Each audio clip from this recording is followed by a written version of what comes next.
తనకు ఓటేసి గెలిపిస్తే ప్రజల సేవ కోసం తన పూర్తి సమయాన్ని కేటాయిస్తానని ఆదిలాబాద్ పార్లమెంట్ అభ్యర్థి ఆత్రం సుగుణ అన్నారు. అసెంబ్లీ నియోజకవర్గ ఇన్ఛార్జి కంది శ్రీనివాసరెడ్డి క్యాంపు కార్యాలయంలో చేరికల కార్యక్రమంలో ఆమె పాల్గొన్నారు. కంది శ్రీనివాసరెడ్డి క్యాంపు కార్యాలయంలో ప్రతిరోజు నియోజకవర్గంలోని పలు ప్రాంతాల నుండి నిత్యం చేరికలు జరుగుతున్నాయని, ఇంతకు ముందెన్నడూ లేని విధంగా పార్టీలో కొత్త జోష్ కనపడుతుందని అన్నారు.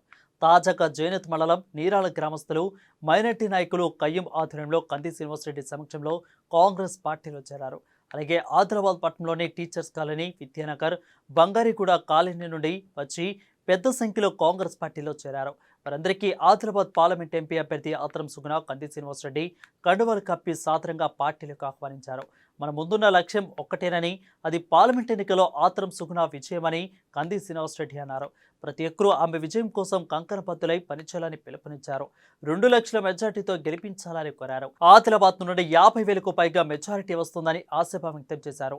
నియోజకవర్గంలోని మండలాలు, గ్రామాల వారీగా నేతలు, కార్యకర్తలు ప్రచారం నిర్వహించాలని అన్నారు. వచ్చేది త్రిబుల్ ఇంజిన్ సర్కార్ అని అన్నారు. ఇక ఆల్రెడీ రాష్ట్రంలో అధికారంలో ఉందని, ఎన్నికల్లో దేశంలోనూ అధికారంలోకి రాబోతుందని, అనంతరం జరిగే మున్సిపల్ ఎన్నికల్లోనూ విజయం సాధించి ట్రిపుల్ ఇంజిన్ సర్కారు ఏర్పాటు చేస్తామని అన్నారు. ఈ కార్యక్రమంలో డీసీసీబీ చైర్మన్ అడ్డిపోచారెడ్డి, ఎన్నికల కౌన్సిలర్ దర్శనాల లక్ష్మణ్, అదేవిధంగా రషీదుల్ హక్, కాంగ్రెస్ సీనియర్ నాయకులు గిమ్మ సంతోష్, లోకు ప్రవీణ్ రెడ్డి, శ్రీలేఖ, కొండా గంగాధర్, ఎంఏ షకీల్, సయ్యద్ షాహిద్, అలీ, రాజ్ మొహమ్మద్, దొగ్గిలి రాజేశ్వర్, ప్రభాకర్, కందుల సుఖేందర్, సంజీవ్ రెడ్డి, షాజద్, పలువురు కాంగ్రెస్ పార్టీ నాయకులు, కార్యకర్తలు పాల్గొన్నారు.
ఒక గ్రూప్ ఉంటుంది, అందరూ కలిసి మరి పార్లమెంట్ అభ్యర్థి సోదరు సున్నా మరి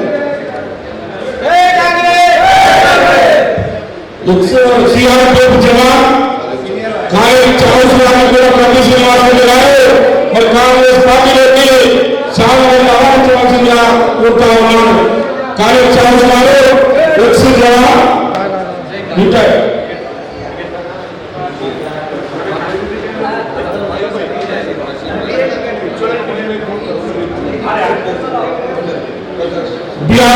చేస్తున్న శుభసూచన వారికి కూడా నేను ఆర్థిక శుభాకాంక్షలు తెలియజేస్తా ఉన్నాను.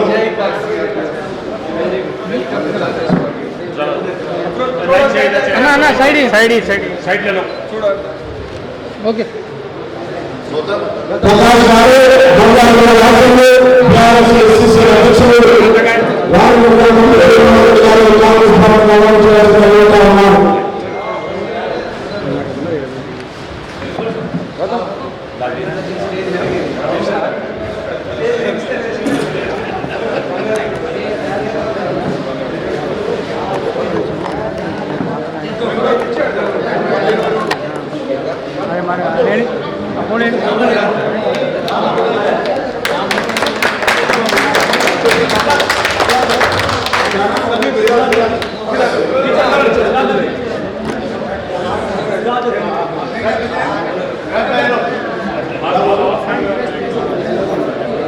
టీచర్ కార్మికులైనటువంటి సోదరులు పురాణి కూడా కంటి శ్రీనివాస కాంగ్రెస్ పార్టీలో వ్యవహరించవలసిందిగా కోరుతా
అందరూ కూడా బ్రహ్మాండంగా కాంగ్రెస్ పార్టీ అభ్యర్థి ఆత్రం సుగుణక కోసం అందరూ కష్టపడాలని ఈ సందర్భంగా తెలియజేస్తా ఉన్నా. ప్రతి ఇంటికి కూడా ఈ రోజు నిరాల గ్రామం నుంచి Firoz Khan Dostana youth village president Firoz Khan గారికి కాంగ్రెస్ పార్టీలోకి స్వాగతం సుస్వాగతం. అలాగే సాదిక్ గారు యూత్ సెక్రటరీ, రియాజ్ గారు, జబ్బర్ గారు, ఫెరోజ్ గారు, నాజీర్ గారు, జావేద్ గారు, అహ్మద్ గారు, సమీర్ గారు, అందరూ కూడా మిగతా పేరు పేరున అందరూ కూడా కాంగ్రెస్ పార్టీలోకి స్వాగతం కలుపుతా ఉన్నా. రేపటి నుంచి మనకు ఎలక్షన్లు ఎక్కువ దూరం లేవు. ఇంకా 15 రోజుల టైమే ఉన్నది ఎలక్షన్లకి. ఈ 15 రోజులల్లా ఒక్కొక్క ఓటర్ని మనం కలవాల. ప్రతి బూత్ ఆ బూత్ కింద ఉన్నటువంటి ప్రతి ఓటర్ని కలవాల. ఒక్కొక్క బూత్ లో 1000 ఓట్లు ఉంటే 1000 ఓటర్లను కూడా మనం కలవాల. కలిసి సుగుణక్క ఎందుకు గెలిపియాలి, ఇటు రేవంత్ రెడ్డి అన్న కాంగ్రెస్ పార్టీ తెలంగాణలో అధికారంలో ఉంది, ఇటు సుగుణక్కని కనుక గెలిపిస్తే ఇటు Congress party MP, Congress party ప్రభుత్వం, అటు దేశంలో రాహుల్ గాంధీ గారి ప్రభుత్వం, ఈ మూడు కూడా ట్రిపుల్ ఇంజిన్ సర్కార్ లాగా పనిచేస్తాయి. వచ్చే ఎలక్షన్లలో మున్సిపాలిటీని మనమే గెలుచుకుంటున్నాం. జెడ్పీటీసీ, ఎంపీటీసీ, సర్పంచ్ ఎలక్షన్ ఎవరైనా కూడా మనమే గెలవబోతా ఉన్నాం. కాబట్టి అందరూ కూడా మంచిగా పనిచేయాలా. ఈ రోజు ఇంటింటి ప్రచారానికి సహాయం చేసినటువంటి, కోఆపరేషన్ చేసినటువంటి అందరు కౌన్సిలర్లకి, కాంగ్రెస్ పార్టీ నాయకులకి, శ్రేణులకి, అభిమానులకి అందరికీ కూడా పేరు పేరున నమస్కారాలు తెలియజేసుకుంటా ఉన్నాం. Great job. ఈరోజు రఫీక్ అన్న గారు కానీ, దర్శన లక్ష్మణ్ గారు కానీ, మా లోక ప్రవీణ్ అన్న గారు కానీ, ఆ తర్వాత అయ్యాస్ భాయ్ కానీ, అక్కడ ఉన్నటువంటి కాంగ్రెస్ పార్టీ కార్యకర్తలు, ఇటు మా బీసీసీబీ సెంట్రల్ బ్యాంక్ చైర్మన్ అట్టి భోజారెడ్డి గారు, కొండ గంగాధరన్న మా మాజీ జెడ్పీటీసీ, మా అందరి పెద్ద కాపు, అలాగే మిగతా రాజ్ మొహమ్మద్ గారు, మిగతా మా సుఖేంద్రన్న గారు, మా రాజేశ్వర్ గారు, దుర్గం రాజేశ్వర్ గారు, మా షహీద్ భాయ్ అందరు కూడా, మొయిన్ భాయ్ అందరు కూడా కాంగ్రెస్ పార్టీ, అఫ్రోజ్ భాయ్, షహీద్ భాయ్ అందరు కూడా ఈరోజు ఇంటింటి ప్రచారం నిర్వహించిన కయ్యూ మామ అందరు ఇంటింటి ప్రచారం నిర్వహించినటువంటి మా ప్రభాకర్ అన్న, మా కౌన్సిలర్ గారు, మా మహేందర్ అన్న, మా అందరూ మిగతా మిత్రులందరూ కూడా పేరు పేరున నా నమస్కారం తెలియజేసుకుంటా ఉన్నా. ఇప్పుడు మనందరి అభిమాన నాయకురాలు మనందరినీ కాంగ్రెస్ పార్టీ ఒక చిన్న ఉపాధ్యాయురాలికి, ఒక మామూలు పేద ఉపాధ్యాయురాలికి, భార్యాభర్తలు ఇద్దరు ఉద్యోగస్తులే, తను కష్టపడి పేరింటి కుటుంబంలో పుట్టిన కూడా కష్టపడి BA పూర్తి చేసి MA పూర్తి చేసి టీచర్ జాబ్ చేస్తూ ఆవిడ కుటుంబాన్ని పోషించుకుంటున్నటువంటి ఒక పేద గిరిజన బిడ్డకి ఈరోజు కాంగ్రెస్ పార్టీ టికెట్ ఇచ్చింది. ఆ బిడ్డను గెలిపించుకోవాల్సినటువంటి అవసరం ఉన్నది. మన పుట్టిన బిడ్డగా, మన ఆడబిడ్డగా ఆ బిడ్డను ఎన్నో పార్లమెంట్ పంపించాల్సినటువంటి అవసరం ఉన్నదని ఈ సందర్భంగా తెలియజేసుకుంటూ ఇప్పుడు మన MP అభ్యర్థి ఆత్రం సుగుణక్క గారిని మాట్లాడవలసిందిగా కోరుతా ఉంది. మరి కాంగ్రెస్ కుటుంబం ఈరోజు కాంగ్రెస్ కుటుంబంలో చేరడం మా ఇంటి బాధ్యత, మా కాంగ్రెస్ కుటుంబ బాధ్యతగా ఎంతో ఆనందంగా అనిపిస్తుంది. మీ అందరినీ కూడా మా కాంగ్రెస్ కుటుంబము మిమ్మల్ని స్వాగతిస్తుంది. ఎల్లవేళలా మనందరం కూడా ఒక కష్టజీవులం. ఈరోజు అదేవిధంగా ఆదిలాబాద్ నియోజకవర్గం ఇన్ఛార్జ్ అయినటువంటి నా మిత్రులు సోదరులు, మంచి వక్త, చిన్న వయసులో అయినా పెద్దగా మాటలు నేర్చుకున్నటువంటి అందరి గుండెల్లో ఉండేటువంటి నాయకుడు, ఉత్సాహంగా నవ్వుతూ తన మాటలే తనకి బలం, అలాంటి వ్యక్తిత్వం కలిగినటువంటి మంచి నాయకుడు మా సోదరుడు మరి కంది శ్రీనివాస రెడ్డి గారికి శిరస్సు వంచి ప్రాధాన్యత చేస్తుంది. నిజంగా మీరందరికీ ఆ రోజు కంది శ్రీనివాసన్న గారు ఎమ్మెల్యేగా పోటీ చేసినప్పుడు కాంగ్రెస్ పార్టీ నుంచి మీరందరి అప్పుడే నిర్ణయం తీసుకుంటే కంపల్సరీ తప్పకుండా భారీ మెజార్టీతో ఇక్కడ గెలుస్తుండే. నాకు ఇక్కడ కుడిభుజంగా ఉంటుండే. అయినప్పటికీ కూడా ఇప్పటికి ఓడిపోయినప్పటికీ కూడా మా గౌరవనీయులు రేవంత్ రెడ్డి అన్న గారు అన్నారు, ఓడిపోయినా కానీ గెలిచి ఉన్నా కానీ మా ప్రాంతాలలో తనే బాధ్యత తీసుకుంటాడు కాబట్టి ఇక్కడ నాకు కుడి భుజం. మీరందరూ కూడా రాబోయే రోజుల్లో మే 13 నాడు ఓటేసి గెలిపించడానికి గల్లీ వాడ ఈ సుగుణక్క కొరకు మీరు తప్పకుండా భారీ మెజార్టీ ఇచ్చి గెలిపించుకుంటే ఈ సుగుణక్క అన్న ఎట్లా గుండెల్లో పెట్టుకుంటాడో గట్లనే సుగుణక్క కూడా మిమ్మల్ని గుండెల్లో పెట్టుకుంటుంది. తప్పకుండా ఎవరైతే కష్టపడి పనిచేస్తారో మన తారతమ్యాలు వద్దు. ఒక కుటుంబం అన్నప్పుడు ఈ ఏళ్ళు సమానం ఉన్నాయా? లేవు. ఒక కుటుంబం అన్నప్పుడు పెద్ద కొడుకు మంచిగా ఉంటే చిన్న కొడుకులు మంచిగా చూసుకుంటారు, ఎందుకంటే మంచిగా లేకపోతే. అట్లనే ఇది పెద్ద కుటుంబం కాబట్టి ఏమైనా చిన్న పొరపాట్లు జరిగినా కానీ మన్నించుకొని, మన కుటుంబం ఇది, మన కుటుంబంలో మనం కొట్లాడితే మన అయ్యతో అమ్మతో మాట్లాడుకుంటుంటామా? మనం ఉండం కదా. గట్లనే అనుకొని మనలో మనం అన్న ఇట్లా అన్నమే నా మనసు వచ్చింది అంతే తప్ప మనం పెద్దగా లోతుగా ఆలోచించి మనం ఒకరి మీద ఒకరు చెప్పుకోవడం, లేకపోతే విడిపోయి ఉండడము, వీళ్ళు పాత వాళ్ళు వీళ్ళు కొత్త వాళ్ళు, అలాంటి తారతమ్యాలే మనకు వద్దు. మన ఇంటికి కొత్తగా పెళ్లి కోడలు వస్తే మనం ఏమైనా వేరు చేసుకుంటామా? చేసుకోం కదా, మనతో కలుపుకుంటాం. గట్లనే మీరందరూ కూడా మనం ఒక గూటి పక్షులం, ఒక గొడుగు కింద మనం ఉండేటువంటి బిడ్డలం. మనమందరం కాంగ్రెస్ కుటుంబం. అందుకని మీరందరూ కూడా ఎలాంటి అవకతవకలు జరిగినా కానీ మన్నించుకుంటూ రాబోయే రోజుల్లో రాహుల్ గాంధీ గారిని ప్రధానమంత్రి చేయడమే మన లక్ష్యం. కాబట్టి ఆ లక్ష్యాన్ని చేయడానికి నెంబర్ 1 ఆదిలాబాద్ పార్లమెంట్ నుంచి నెంబర్ 1గా ఆత్రం సుగుణక్కను ఆదిలాబాద్ కాంగ్రెస్ అభ్యర్థిగా ఓటు వేపిస్తున్నాం. మనం గెలుస్తున్నాం. అన్న చెప్పినట్టుగా భారీ మెజార్టీతో మనం పంపిస్తున్నాం. అప్పుడైతే మళ్ళొకటి ఇక్కడ అన్న ఉంటాడు, నేనుంటా, సీతక్క ఉంటుంది, రేవంత్ అన్నకు అభిమానం అంటే మహా అభిమానం ఈ ప్రాంతం అంతా కూడా. ఇంతమంది అయినాక మన ప్రాంతం ఏమైనా ఆశమాషి విషయమా?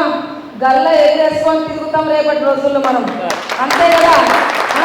మన బలం పెరిగింది, మన బలగం పెరిగింది, మన ధైర్యం పెరిగింది, మన శక్తి పెరుగుతుంది. అప్పుడు ఎవరికైనా వింటామా మనం?